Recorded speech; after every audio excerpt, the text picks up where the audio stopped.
Expectativa. Ministro de Exteriores de España, Josep Borrell, considera que conversaciones en Barbados es la mejor alternativa para negociar nuevas elecciones en Venezuela. Renovación. Presidente Nicolás Maduro designó nuevos comandantes de regiones de defensa integral.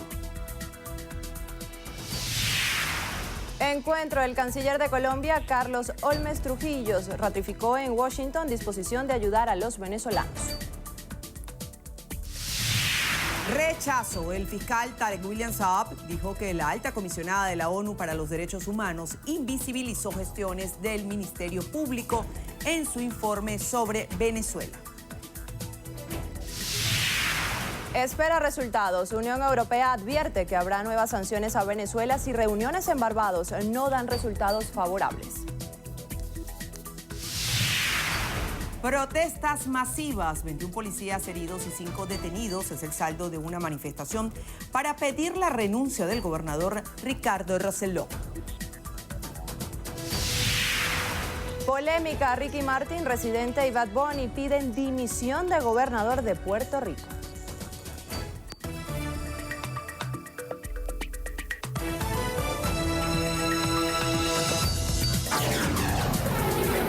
Noticiero Venevisión. Información justa y balanceada. Muy buenas tardes, Venezuela. Bienvenidos a la presente emisión de su noticiero Venevisión. De inmediato, Yoheisa, Adrián y Milagros Zambrano les presentamos lo que es noticia hasta ahora. Comenzamos. El ministro de Exteriores de España, Josep Borrell, considera que el desarrollo de las conversaciones entre el gobierno nacional y la oposición en Barbados, auspiciada por Noruega, es la mejor alternativa para negociar nuevas elecciones en Venezuela. Lo que ocurre es que el señor Maduro tiene, nos guste o no nos guste, tiene el control de la administración, del ejército y del territorio. Y si usted quiere conseguir que se produzcan elecciones, tiene necesariamente que negociarlo con él, que es lo que han entendido y están haciendo la oposición venezolana, auspiciados por un país tan experto en el crisis management y en la negociación como es Noruega. Borrell también pidió a la Unión Europea imponer sanciones contra los responsables de la muerte del capitán Rafael Acosta Arévalo. El presidente de la República, Nicolás Maduro, designó este lunes nuevos comandantes de regiones de defensa integral REDI. El mandatario informó a través de su cuenta en Twitter que el mayor general Ovidio de Jesús Delgado será el nuevo comandante de la región estratégica de defensa integral occidental. El mayor general Federico Guzmán estará al frente de la comandancia en los Andes, mientras que el mayor general José Silva Aponte será el nuevo comandante de la región estratégica de defensa integral Los Llanos. El mayor general Juan Carlos Duboulay Peroso fue designado como el nuevo comandante de la región estratégica de defensa integral central, mientras que Domingo Hernández estará al frente de la comandancia en la región capital. El Ejecutivo también anunció que la región estratégica de defensa integral oriental estará bajo el comando de César Wilfredo Méndez López. Por su parte, el almirante William Miguel Serantes Pinto estará al frente de la región estratégica de defensa integral de Guyana y, por último, designó al almirante Alexander José Velázquez Bastidas para la región estratégica de defensa integral marítima e insular con el objetivo de velar por la seguridad de las aguas territoriales. El canciller de Colombia, Carlos Holmes Trujillo, se reunió en Washington con el secretario de Estados Unidos, Mike Pompeo, para discutir temas de la agenda bilateral y regional, entre ellos la situación en Venezuela. Previo a este encuentro, Holmes Trujillo conversó con Elliot Abrams, representante de Estados Unidos para Venezuela, a quien le ratificó la disposición de la nación neogranadina de ayudar a los venezolanos desde el Grupo de Lima. Reiteramos nuestra voluntad de cooperación bilateralmente con los Estados Unidos para avanzar en la lucha contra el terrorismo y puse en conocimiento del Departamento de Estado y también del Departamento del Tesoro lo que es la posición de Colombia en el Grupo de Lima. La agenda del canciller colombiano también contempla reuniones con el asesor de Seguridad Nacional John Bolton y el director para América Latina de la Casa Blanca, Mauricio Cliver Carón.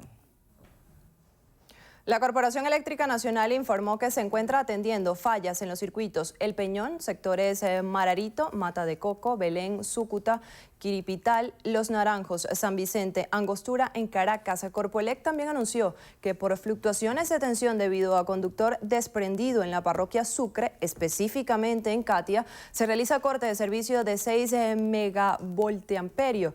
La corporación precisó que su personal se encuentra trabajando para recuperar la carga en su totalidad y restablecer el servicio en los demás circuitos.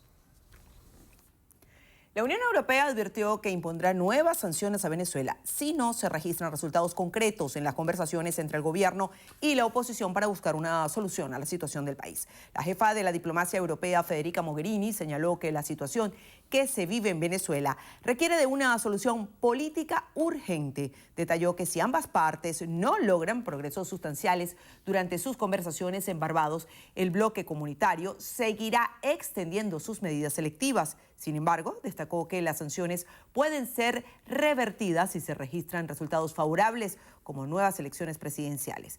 En una declaración en nombre de los 28, Mogherini también respaldó el informe que emitió la alta comisionada de la ONU para los Derechos Humanos, Michelle Bachelet, sobre la situación que atraviesa Venezuela. Expresó que la Unión Europea está dispuesta a asistir a la alta comisionada en sus esfuerzos para que los derechos fundamentales de todos los venezolanos sean completamente garantizados. El fiscal general de la República, Tarek William Saab, rechazó que la alta comisionada para los derechos humanos de la Organización de Naciones Unidas, Michelle Bachelet, haya invisibilizado las gestiones del Ministerio Público en contra de la violación de derechos humanos por parte de agentes del Estado. Donde decíamos caso por caso cómo fuimos judicializando y logrando la condena de más de 120 agentes del Estado que en estos últimos 23 meses o 22 meses habían cometido casos de violaciones a derechos humanos. Eso no aparece en el informe. Como tampoco aparece, obviamente, la lucha contra quienes han cometido tratos crueles, humanos o degradantes o casos de tortura, que allí se lo especificamos, pero mucho menos los crímenes de odio, mucho menos. Recuerdo que conversándole sobre el tema me preguntó qué eran los crímenes de odio, qué significaba eso, cómo puede ser posible que una alta comisionada de derechos humanos de Naciones Unidas no sepa lo que son los crímenes de odio trabajados por grupos muy especializados en Naciones Unidas, porque es un tipo de delito que violenta la convivencia humana, porque grupos humanos atacan a personas o a grupos de personas por su color de piel, por su tendencia o por su, vamos a decir, posición política o ideológica, incluso hasta por su nacionalidad. Saab resaltó también los avances de su despacho en la lucha contra el robo y hurto de vehículos y la agilización de las entregas de autos recuperados para evitar demoras indebidas, daños a los mismos y el cobro de dinero para garantizar las entregas. La Organización de las Naciones Unidas para la Agricultura y la Alimentación, FAO, informó que en los últimos años el número de personas subalimentadas creció en América Latina. Afirmaron que la situación empeora en Sudamérica, en países como Venezuela. Mediante un informe, la FAO detalló que la cifra de personas que padecen hambre en el mundo aumentó por tercer año consecutivo al ubicarse en unos 820 millones en el 2018. Explicaron que el aumento de hambre es mayor en América Latina del Sur, donde la cantidad de personas subalimentadas creció a 5,5% el año pasado frente a 4,6% de 2013. Puntualizaron que dicho aumento se debe sobre todo al deterioro de la seguridad alimentaria en Venezuela, donde según ellos la prevalencia de la subalimentación aumentó casi 4 veces, de 6,4% en 2014 a 21,2% en 2018. Resaltaron que en Asia se localizan 513 millones de personas con hambre y en África se contabilizan 256 millones, lo que ubica a ambas naciones en los países que presentan cifras más alarmantes del mundo. El ministro de Asuntos Exteriores de Rusia, Sergei Lavrov, aseguró estar interesado en que el gobierno y la oposición de Venezuela alcancen cuanto antes un acuerdo que permita superar la crisis en el país sudamericano. Lavrov ratificó el respaldo de Moscú a las negociaciones que se llevan a cabo en Barbados con mediación de Noruega. Así lo indicó al salir de una reunión con su homóloga de Jamaica, Camille Johnson Smith. La funcionaria también manifestó su deseo de que todas las partes del conflicto venezolano pudieran solucionar lo antes posible los problemas con el objetivo de que se restablezca la paz y la estabilidad del país. Los ministros de Exteriores de los países que integran el Grupo de Lima se reunirán el próximo 23 de julio en Buenos Aires para abordar la situación actual de Venezuela. Esta reunión será la primera después de la publicación del informe de la Alta Comisionada de las Naciones Unidas para los Derechos Humanos, Michelle Bachelet, en el que se instó al gobierno del presidente Nicolás Maduro a mejorar las condiciones de vida en la nación. Zulianos reportan que se ha intensificado la inestabilidad del servicio eléctrico durante las últimas horas. Jenny Soto nos presenta el reporte. Familias zulianas, específicamente de los municipios Maracaibo y San Francisco, señalan que están sufriendo las interrupciones del servicio eléctrico justo en las horas que les corresponde contar con electricidad, por lo que denuncian que no se está cumpliendo el esquema de administración de carga y en algunos sectores, como Valle Frío, Calle Caracas, tienen más de 24 horas sin el servicio. Los afectados exigen a Corpoelec atender la problemática. Desde ayer aproximadamente a las 11 de la mañana y no ha habido posibilidades de que lleguen. Otros sectores supimos que se les ha ido en diferentes horas y tampoco se les ha venido. Unos que otros más aledaños, más afuera sí les ha llegado. Para nosotros específicamente acá en Valle Frío, Callejón Caracas, no ha llegado desde ayer a las 11 de la mañana. Tenía tiempo que no tardaba tantas horas. En cuanto no sabemos, como no tenemos reporte de ninguna información de nada, porque sin luz no tenemos información de qué pudo haber pasado, si explotó algún transformador o no. Como no sabemos nada, no sabemos a qué obedece el por qué tantas horas sin luz. Y este es el sector más afectado. El 81, el 82, el 83 hasta el 84. Es horrible, desde el 80 aquí al lado. Esa caña también quedó horrible.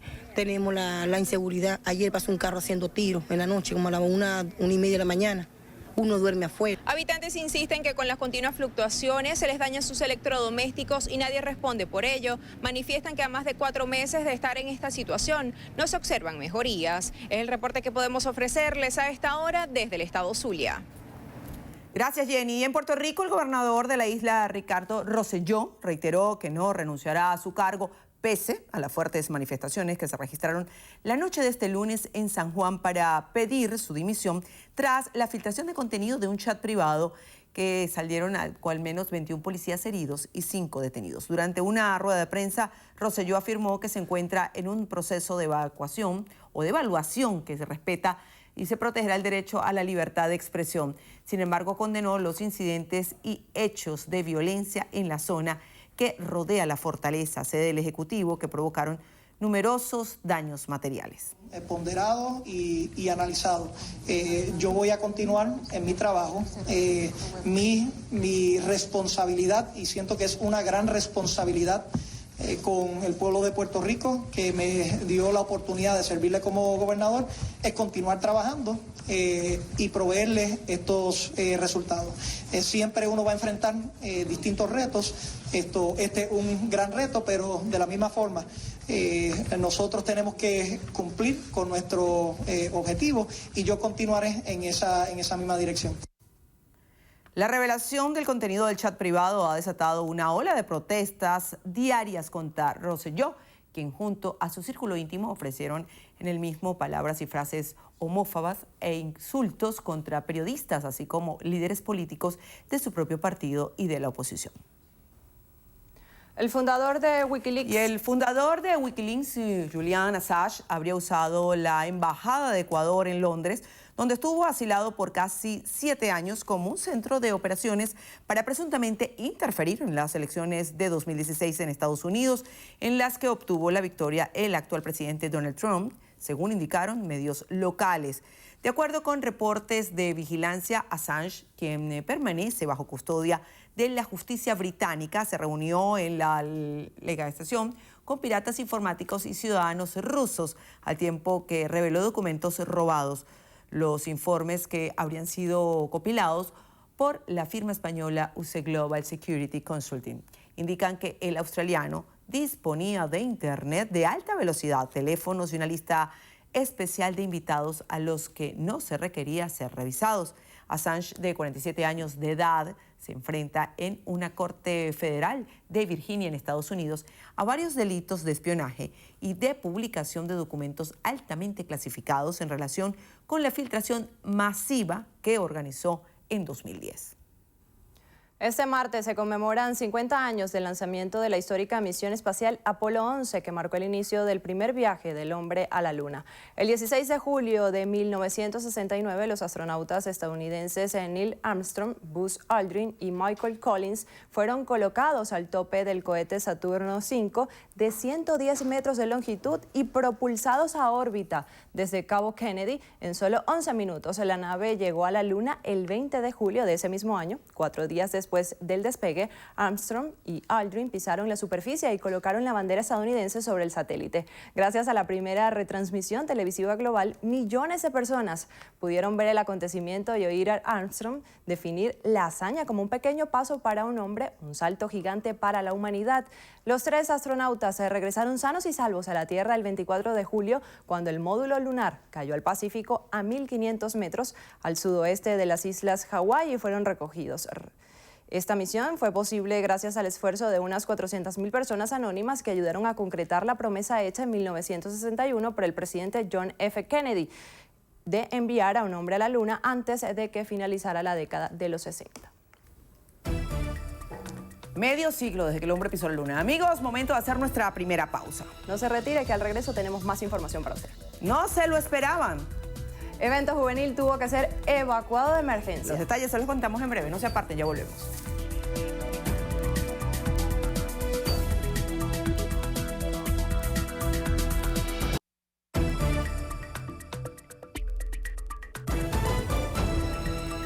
Más de 3.000 toneladas de alimentos arribaron al país por el puerto internacional El Guamache del estado de Nueva Esparta. Unas 3.125 toneladas métricas de alimentos arribaron en el buque Manuel Gual de la Corporación Venezolana de Navegación, Benavega, que serán distribuidos a las comunidades del sureste del Mar Caribe. La embarcación llevó al estado insular 125 contenedores con rubros alimenticios, entre ellos 2.892,8 toneladas en cajas CLAP, 180 toneladas de arroz y 52,2 de aceite comestible. El presidente de Benavega, Arnulfo Alburja Sánchez, destacó que la naviera participa activamente en el plan de cabotaje que lleva adelantado el gobierno nacional a través de la Gran Misión Abastecimiento Soberano y la Gran Misión Transporte.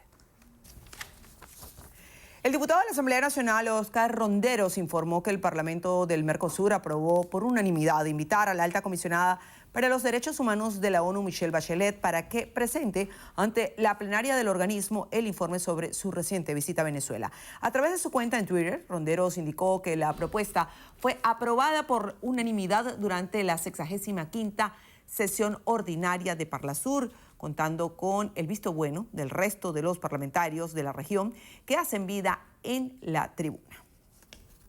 En Bolívar, la Dirección de Transporte del municipio Caroní anunció un plan de consulta popular para la creación de una nueva ordenanza de transporte público urbano en la región. Nuestro compañero Henderson Pérez nos trae los detalles. Adelante, Henderson. José González, presidente del Instituto Municipal de Transporte, aseguró que el objetivo de la propuesta vendrá a beneficiar a los habitantes de Ciudad Guayana. 90 días de discusión, de fiesta, de consulta para el tema del transporte público. Invitamos a toda Guayana a que nos aboquemos a estas discusiones, cada una de sus parroquias, y que estábamos abiertos, por instrucciones del alcalde Tito Viejo, a que sea una discusión histórica para que definitivamente tengamos un transporte en una ciudad guayana para vivir. Proponen la creación de terminales de transferencia para la organización del transporte en la entidad. Hemos propuesto varias veces que aquí en el municipio de Caroní deben haber terminales de transferencia de cada una de las rutas para que así organicemos todo el sistema de transporte, que con las unidades que contamos en estos momentos, con Transbolívar, con Tucaroní, con las empresas del Estado, podamos hacer una alianza y le prestemos al municipio Caroní, acá al Estado de Bolívar, el mejor servicio de transporte público. Aseguraron que se encuentran realizando mesas de trabajo para el ajuste del pasaje. También informaron que la única tarifa establecida por la municipalidad es de 300 bolívares. Desde el Estado Bolívar, Henderson Pérez, Noticiero Venevisión. En Monagas, vecinos denunciaron una contaminación por los desechos que se generan en el mercado de los bloques de Maturín. Los residentes señalaron que están presentando problemas de salud. Nuestro compañero Luis Bustamante con la información. Moscas, gusanos y el hedor de los desperdicios están afectando la salud de esta comunidad. Dicen estar cansados de denunciar. Ya uno no puede, el olor de noche es horrible. Aquí hay niños que tienen dengue, tienen hepatitis, tienen de todo. Aseguran que clientes del mercado también corren riesgos. No solamente la comunidad de los alrededores del mercado, sino también, como ya lo he dicho, toda la ciudad, todo el que acude a este mercado son enfermedades de todo tipo. Enfermedades contagiosas, enfermedades infectocontagiosas. Para ellos, la situación se volvió insoportable. Nunca en mi vida había visto moscas, nubes de moscas y gusanos. Este paredón, de punta a punta, tenía más de medio metro o 1 metro de gusano blanco. Los vecinos del sector Los Bloques de Maturín piden con urgencia a las autoridades sanitarias que se presenten en el lugar para que le pongan solución a este problema que afecta a más de 200 familias. Desde el estado Monagas, en alianza con TV Plus y en la Cámara Tomás Romero, Luis Bustamante, Noticiero Venevisión. Gracias, Luis. El ministro de Salud, Carlos Alvarado, informó los avances del Plan de Atención Integral a las Víctimas de la Guerra Económica en el estado Cojedes. Creinel Salazar nos tiene los detalles. Desde la base de misiones Simón Bolívar del municipio de Ezequiel Zamora, el ministro Carlos Alvarado informó que en esta comunidad se ha avanzado positivamente en la integración de los habitantes de la zona a todas las misiones sociales que desarrolla el gobierno nacional. En esta base de misiones hemos hecho un recorrido por sus diferentes espacios, el consultorio popular, el preescolar, las áreas de alimentación, todas las áreas de atención integral, y hemos visto con mucho agrado cómo han venido avanzando. Asimismo, el ministro Alvarado realizó un recorrido por las instalaciones del Hospital Dr. Egor Nucete de San Carlos y en su agenda también incluyó la inauguración de la primera farmacia comunitaria en el municipio Tinaquillo. Aquí fundamentalmente estamos trayendo medicamentos para las enfermedades más frecuentes, tanto de manera crónica como de manera aguda. Todos los pacientes de este municipio, de este ASIC, van a tener que registrarse y el medicamento se entrega de manera absolutamente controlada. Por su parte, la gobernadora Margarita Godoy señaló que esta iniciativa se desarrolla en el marco del despliegue del Plan de Atención Integral contra las Víctimas de la Guerra Económica.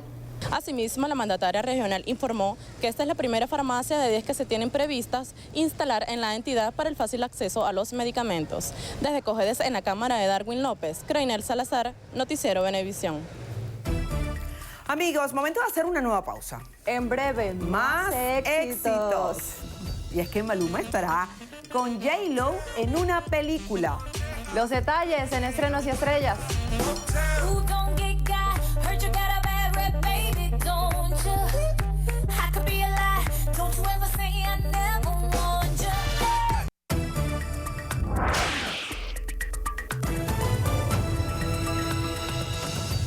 Iniciamos el recorrido por las notas internacionales en lo que pasa en el mundo y lo hacemos en Estados Unidos. Un corte de energía eléctrica dejó a oscuras este lunes durante varias horas a miles de usuarios de distintas zonas de la ciudad de Washington, siendo el segundo apagón ocurrido en menos de 3 días en el país. Según el diario The Washington Post, la emergencia llegó a afectar a 7,000 casas y empresas en el Distrito de Columbia, donde se encuentra la capital. Además, la compañía encargada de ese servicio aseguró que la causa estaba bajo investigación.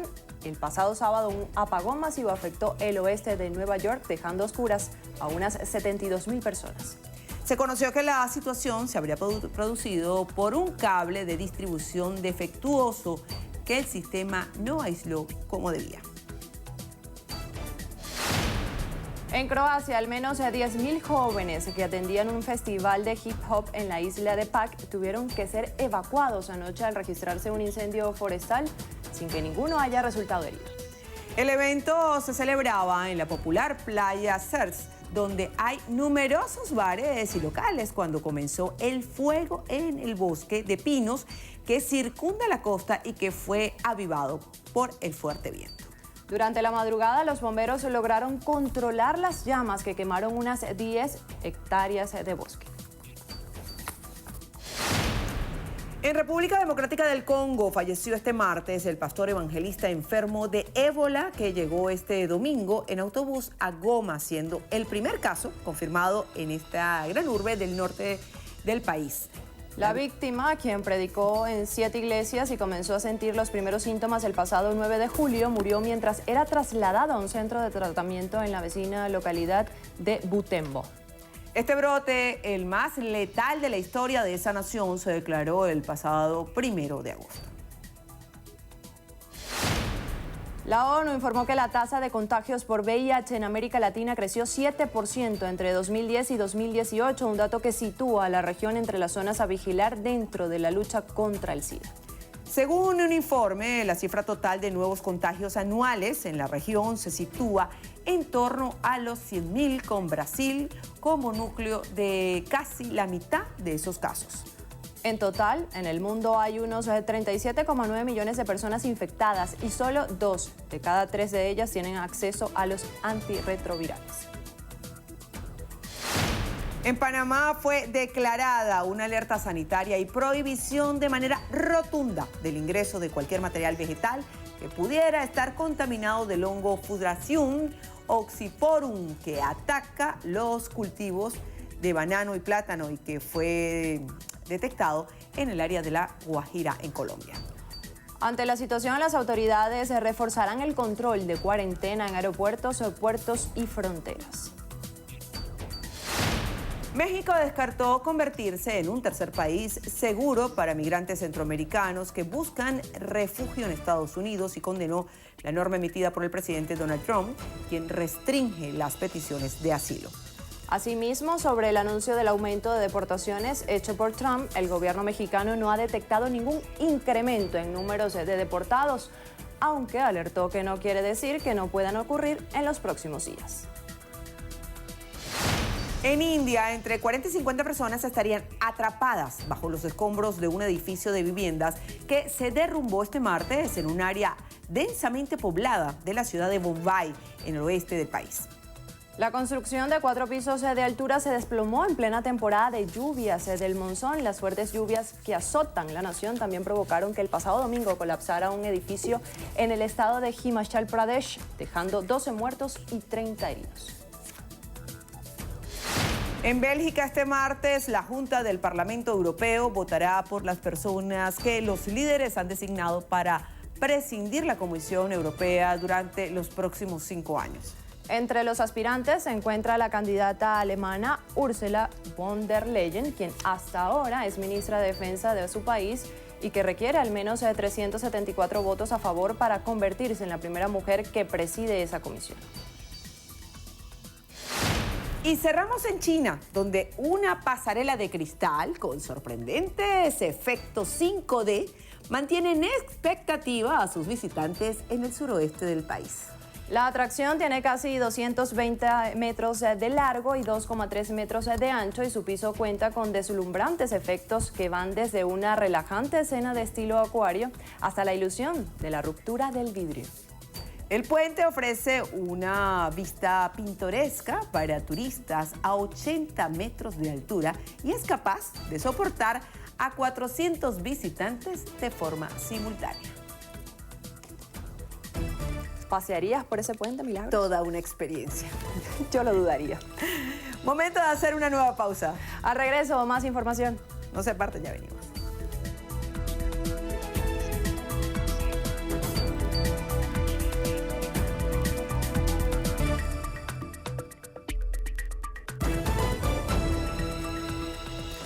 La Fundación de Ayuda del Niño con Cáncer del Estado Carabobo, Fundanica, pide apoyo para medicamentos y tratamientos de los pequeños. Nuestro compañero Randolfo Blanco nos amplía la información. Adelante, Randolfo.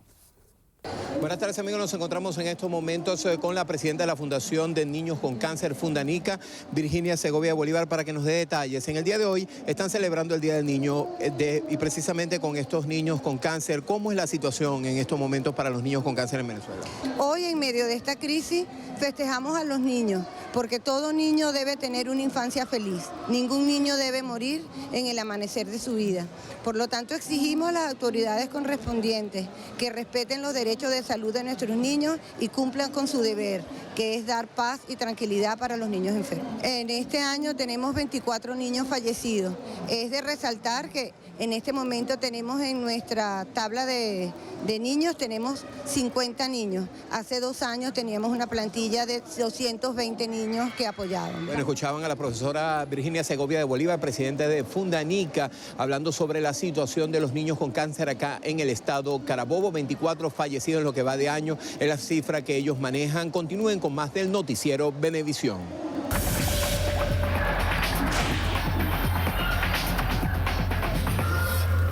Y comenzamos los deportes con béisbol profesional venezolano, porque los directivos de la Liga Venezolana, encabezados por su presidente Juan José Ávila, sostuvieron una reunión en horas de la tarde de este lunes con el ministro del Deporte, Pedro Infante, para estudiar la realización del calendario habitual de 63 juegos en la próxima campaña. La Liga había presentado ya en días pasados un calendario de 42 compromisos por equipo con inicio en noviembre. El presidente de la Liga Venezolana de Béisbol Profesional y el titular de la cartera ministerial aseguraron que los equipos, el ente rector y el Ministerio de Deporte realizaron diversas evaluaciones de la situación de cara al inicio de la temporada y que en los próximos días tomarán una decisión en cuanto a la duración de la campaña.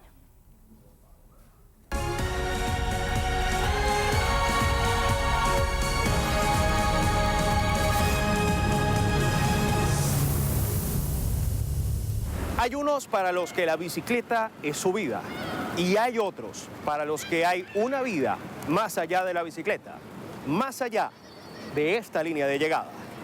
Hoy conocemos cómo 3 hijos y una fundación hacen que un ciclista campeón aprenda a discernir cuándo debe correr y cuándo debe vivir. En nuestra ruta panamericana, Gerson y Canelón. A Gerson y Canelón, su madre le enseñó que todo lo que hiciera en la vida lo debía hacer bien, más allá de los obstáculos. Esa dedicación la ha llevado tanto al ciclismo, con sus 2 oros panamericanos, 2 áureas sudamericanas y la misma cantidad en los centroamericanos y del Caribe, como con su familia, a la cual se entrega por completo cuando no está entrenando. Yo no voy de rumba, yo no voy de fiesta, yo lo que hago es compartir con mis chamos.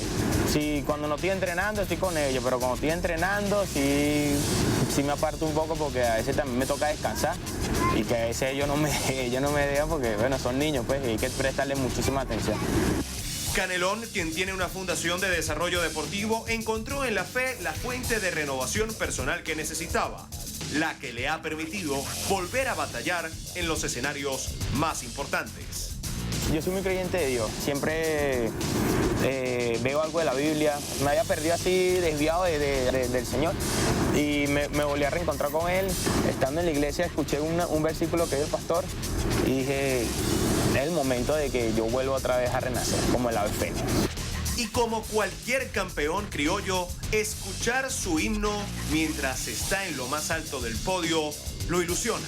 Cuando canta el Gloria al Pueblo, eso es lo máximo. Eso es lo que yo cada vez que yo compito o que quiero escuchar el himno. O sea, quiero escuchar el himno y que esa bandera esté ahí en el primer lugar. Eso es lo que quiero, eso es lo que a mí me motiva. Desde chamo, ¿no? Desde niño de que yo practicaba pelota. El camino al oro de Gerson y Canelón no involucra nada más velocidad en la pista. Involucra también velocidad en ir a su familia y velocidad para ayudar a otros.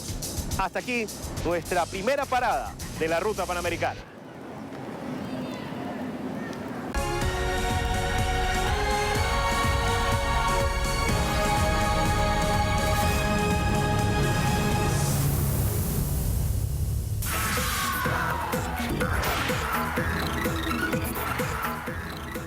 Amigos, iniciamos las noticias de estrenos y estrellas con una polémica que mantienen artistas puertorriqueños.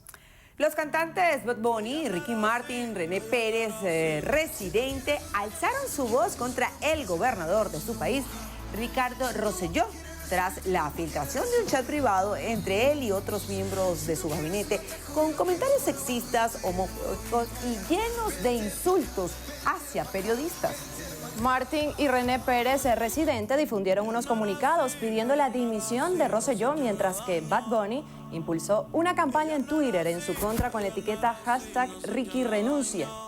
Ellos incluso están haciendo un llamado a protestas en Puerto Rico, a la cual aseguran asistirán.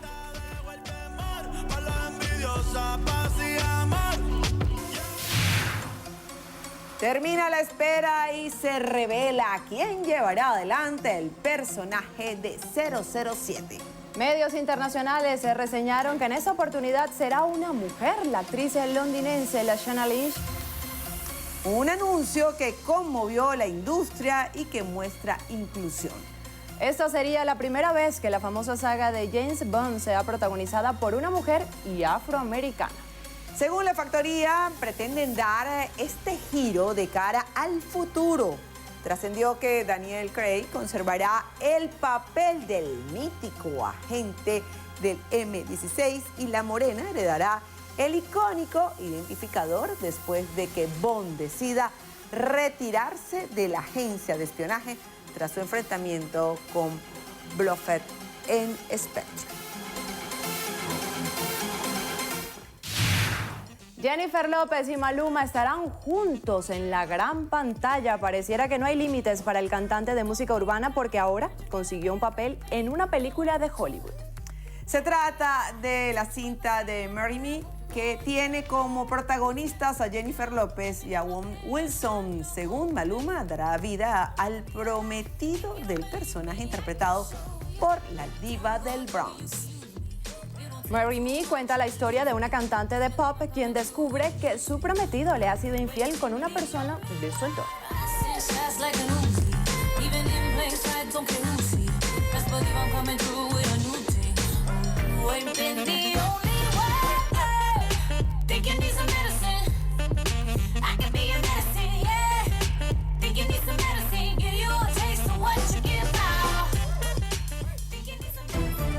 A regreso en entrevista a Venevisión nos acompaña Pedro Benítez, columnista y profesor de Historia Económica de la UCB. Así es, eso será en minutos en entrevista a Venevisión. No se aparten, ya venimos.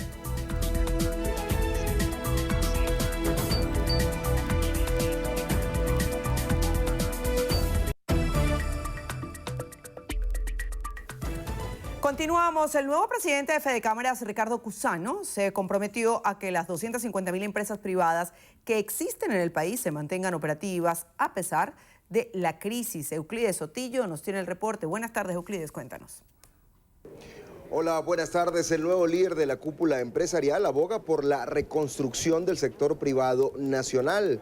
Asegura que en 1998 existían 620.000 empresas privadas en el país y que en el segundo semestre del 2019 solo 250.000 están operativas, es decir que 370.000 han cerrado en los últimos 20 años.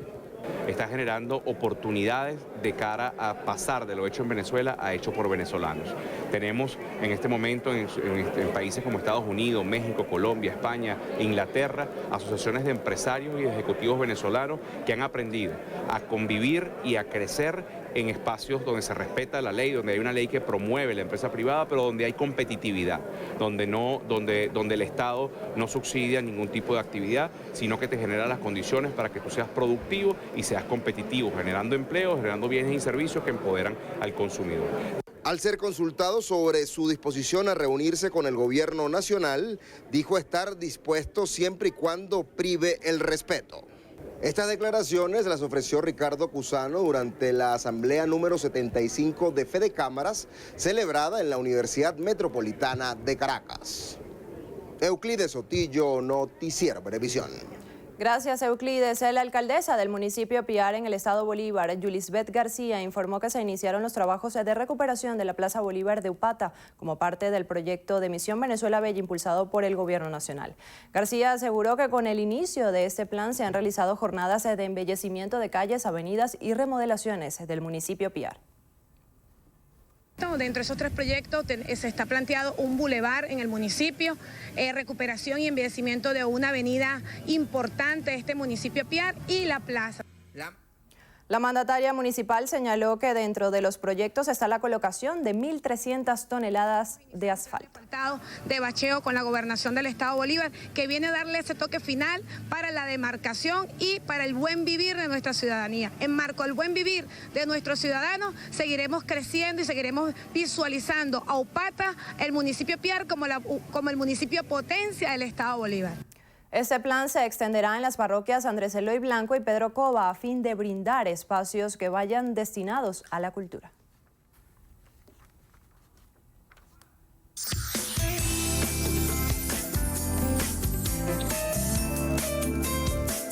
Ser un emprendedor del café exige más que destacar como empresario. Se requiere de amor por la taza y admiración por la cadena de producción. Hoy vamos a conocer la historia de dos emprendimientos que se han vuelto referencia en el mercado. Soy apasionado de cualquier tipo de bebidas y una de ellas era justamente el café. Tenía un detalle que no siempre podía tomarme el mismo café en los distintos sitios que visitaba. Poco a poco fui aprendiendo todo sobre lo de la pasión del café. Inició como un negocio, más de los que podía tener, vamos a hacer este negocio por la necesidad que se vio en el mercado. Sin embargo, 1 o 2 años después de que abrimos, me di cuenta que Aroma y Café y el café en general se terminó convirtiendo en el sueño que no sabía que tenía. Hacer alianzas con productores, servir tazas personalizadas y la atención, para ellos son claves en la receta del éxito. Nosotros iniciamos sirviendo el café, comprando el café ya tostado. Sin embargo, después, poco a poco, para lograr esa estandarización, empezamos nosotros a tostar nuestro propio café. Y bueno, para un futuro, una de las metas es poder cultivar nosotros nuestro propio café. Promueven el guayoyo colado con manga como patrimonio cultural y la formación de baristas en sus barras. Tenemos los distintos métodos de preparación, que es el guayoyo con la manga, que es la B60, que es un método de extracción, que es la Aeropress, la prensa francesa. Entonces, en cada uno de nuestros puntos vas a poder disfrutar de uno de esos métodos. En el café, como en todos los negocios relacionados a la gastronomía, la calidad y la experiencia no pueden faltar. Tenemos el acompañamiento de más de 30 emprendimientos que desde que abrimos nuestras puertas pues nos hemos ido apoyando. Somos un colectivo en Sociedad del Café, pues nos presentamos siempre como una plataforma donde el emprendedor nos ve a nosotros como un aliado y nosotros a su vez los impulsamos, puesto que eso es lo que necesitamos hoy en día, pues crear alianzas, el networking es muy importante. Aquí es posible encontrar mermeladas, artesanías, pinturas, galletas, bebidas artesanales y muchas cosas más.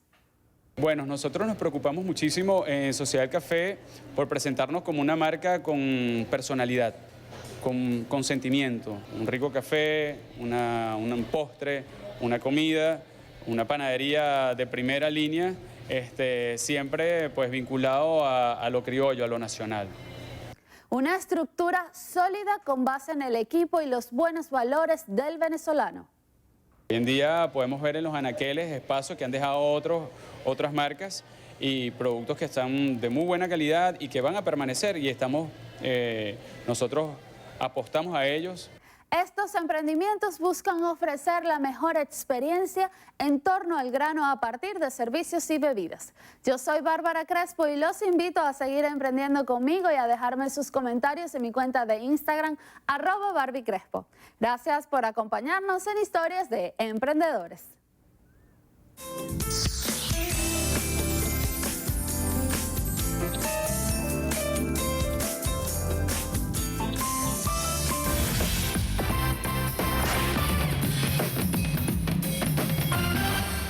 Hola, bienvenidos a Vida y Salud. Hoy me acompaña el doctor Josman Sifontes porque vamos a presenciar un tratamiento de conducto bajo microscopio. Doctor, buenos días, ¿cómo está? Buenos días. Doctor, ¿cuándo está indicado un tratamiento de conducto? El tratamiento de conducto está indicado cuando hay una alteración en la pulpa dental. ¿La sintomatología que puede presentar el paciente? Generalmente puede variar en dolor o alguna sensibilidad aumentada a cambios térmicos de temperatura, como una bebida fría o alguna lesión o alguna inflamación. En torno al tratamiento de conducto existen diferentes mitos, entre ellos es que resulta muy doloroso. El problema del dolor, por decirlo, postoperatorio de la endodoncia se produce por inflamación. Mediante el procedimiento como tal, hay una serie de técnicas y filosofías a seguir que disminuye esa inflamación como tal. Es por eso que los tratamientos antes tenían mala fama de ser dolorosos. O sea, todos los pacientes se sientan aquí y se sientan angustiados, ansiosos, porque el común denominador de la gente tiene la idea de que un tratamiento de conducto es doloroso. Fíjense que ella lo estamos haciendo un procedimiento normal.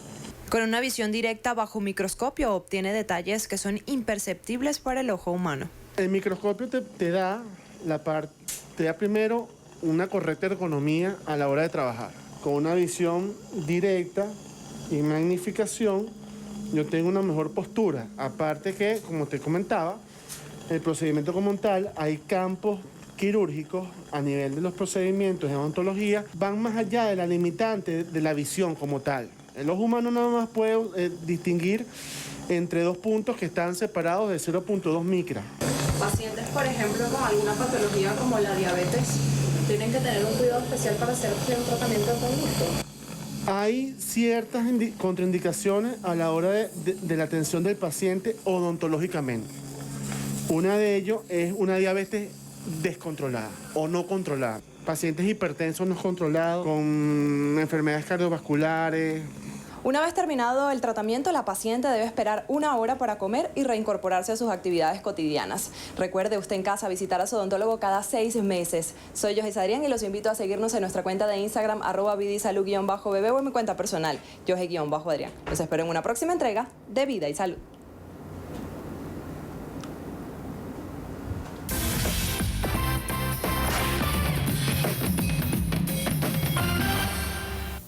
Entrevista Venevisión, líder en opinión, por tu canal independiente, Venevisión.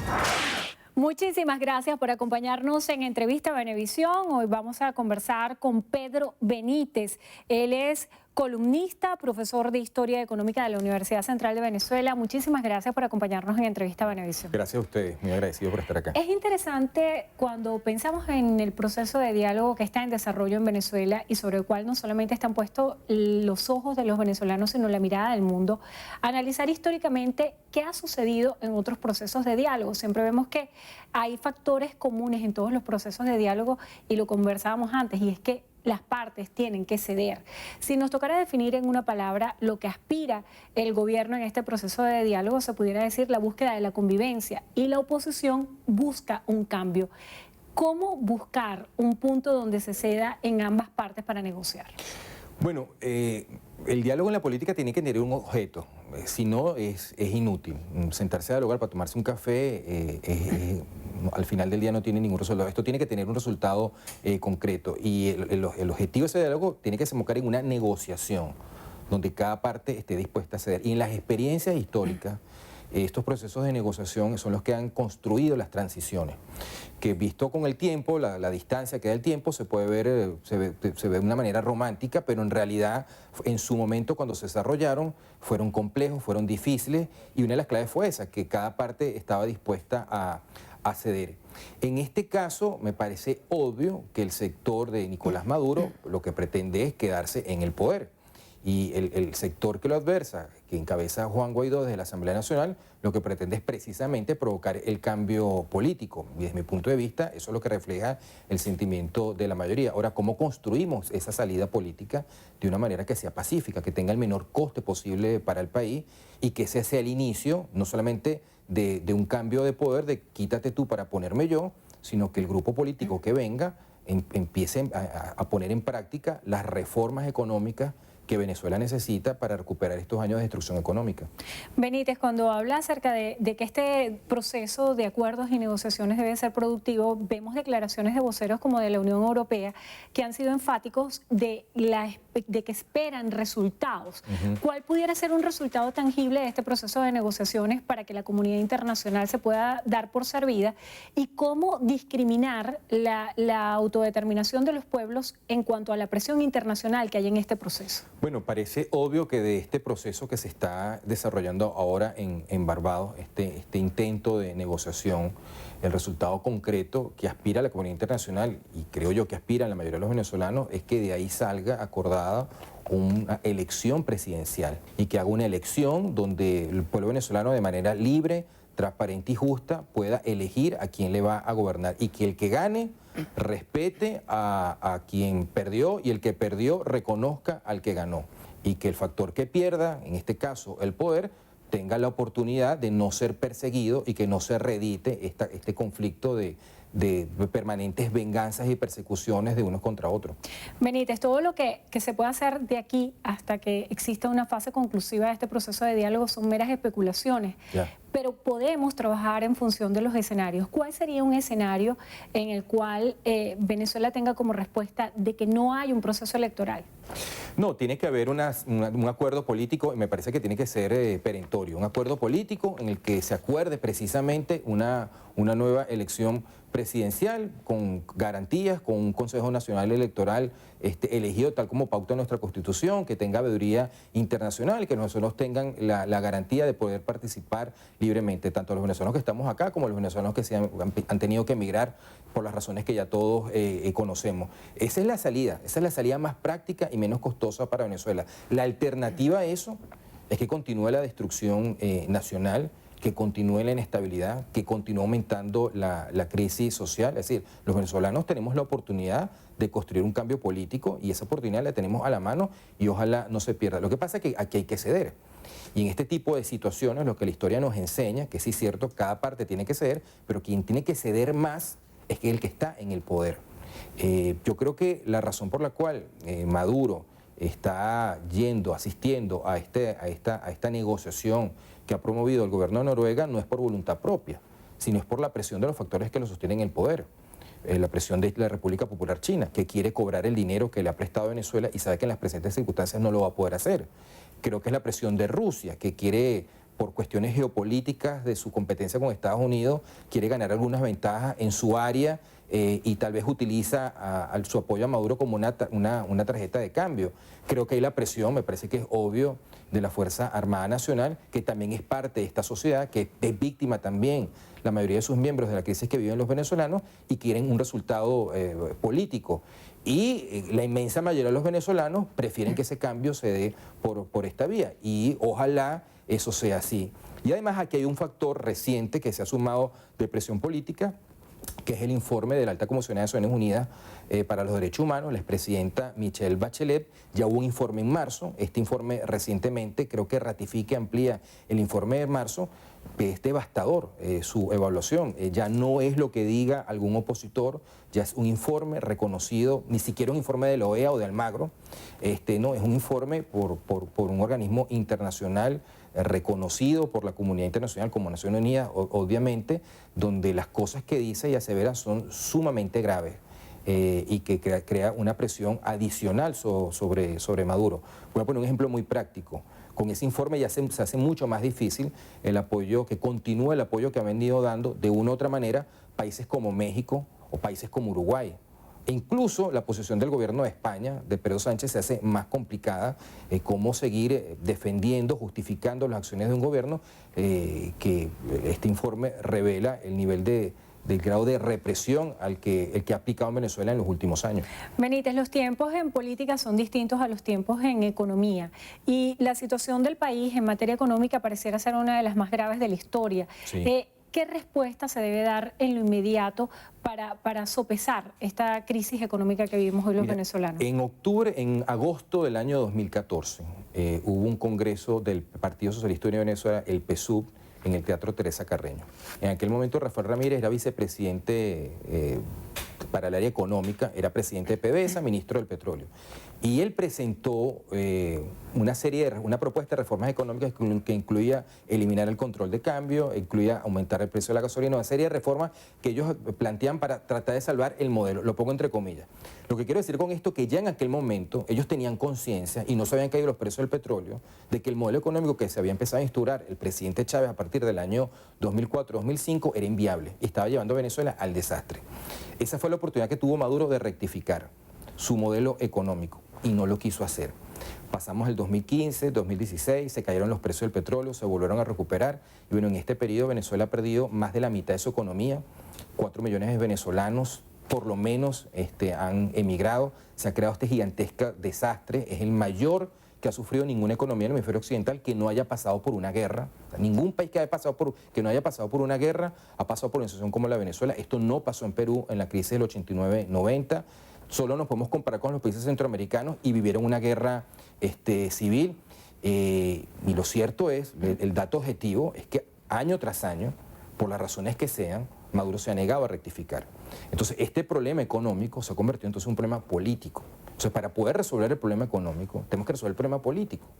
Y tenemos la oportunidad de resolver el problema político en esta ocasión con este proceso de negociación. Si Maduro hubiera atendido el mensaje que el pueblo venezolano le envió a él el 6 de diciembre del año 2015, donde siempre digo, permítame que me autocite, siempre digo que no fue que la oposición ganó, fue que el gobierno perdió. Fue un mensaje que mandó el pueblo venezolano de rectificación. Si se hubiera reconocido esa mayoría de la Asamblea Nacional, o si se hubiera permitido la realización del referéndum revocatorio, no nos hubiéramos ahorrado toda esta tragedia. Solamente había que hacer una cosa, respetar la Constitución, respetar a los que nos piensan como nosotros, porque lo que ha ocurrido en estos años es que se ha creado un estilo de gobernar y hacer política donde no atacamos los problemas, sino atacamos a la otra persona. Entonces siempre hay los culpables. Los 40 años, el enemigo anterior, son los escuálidos, el enemigo interior, o el imperio, el enemigo exterior, que es la táctica de los populismos aquí y en todas partes del mundo. O sea, ha llegado el momento en Venezuela, dejemos de atacar al otro y empecemos a atacar los problemas. Porque lo que ha ocurrido es que no se han resuelto los problemas que ya teníamos y todo lo contrario, se han agravado y han aparecido otros nuevos que la Venezuela de hace 20 años no tenía. Muchísimas gracias por estar con nosotros hoy en Entrevista a Venevisión. Pedro Benítez, columnista, profesor de Historia Económica de la UCB. Gracias por habernos acompañado. Gracias a ustedes. Y gracias a ustedes también. Que tengan todos muy buenas tardes. Gracias, Endrina. Amigos, hasta aquí la presente emisión de Noticiero Venevisión. Recuerden, Noticiero Venevisión, Canal 4 reporta. Ustedes deciden. Que tengan un feliz día, Venezuela.